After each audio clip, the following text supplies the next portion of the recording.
Синус-ход – сила природи для вільного дихання носом. Канада навесні планує передати Україні сотні сучасних бойових дронів на майже 100 мільйонів канадських доларів. Це близько 73 мільйонів доларів Сполучених Штатів.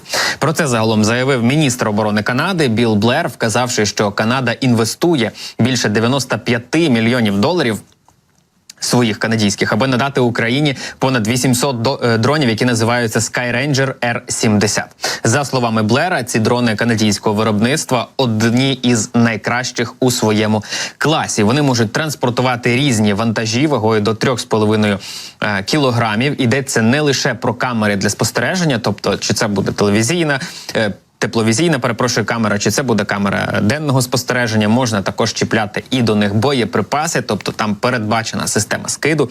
Ці дрони допоможуть українцям на передовій швидко і точно, а також ефективно вражати цілі, як каже міністр Білл Блер.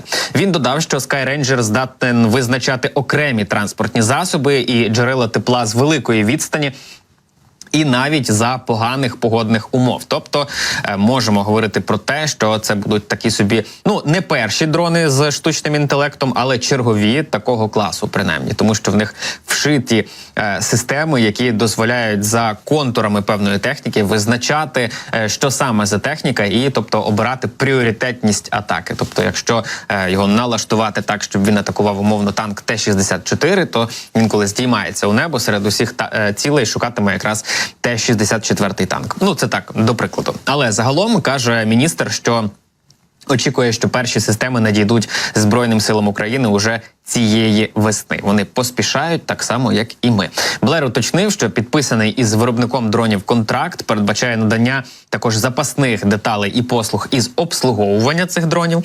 І тим часом міністерка оборони Нідерландів Кайса Олонгерн повідомила, що країна вже передає також безпілотники Україні для протистояння у боротьбі із російською агресією. Каже, я не можу назвати точну кількість, але ми вже передаємо безпілотники Україні. Звичайно, я думаю, що ця коаліція безпілотників дуже важлива, бо тепер ми об'єднаємо зусилля, а це означає, що зможемо збільшити кількість безпілотників і також конкретизувати відповідно до потреб України. І ми вже беремо участь дуже активно, наприклад, системами Петріот, а також з F-16, які теж у процесі. Тож має сенс брати участь у такого роду коаліції, і я думаю, що, як і у випадку з безпілотниками, нам потрібно дуже точно визначити, що потрібно Україні. Вона також висловила запевнення, що уже цьогоріч Нідерланди зможуть розпочати передачу F-16 для нашої країни.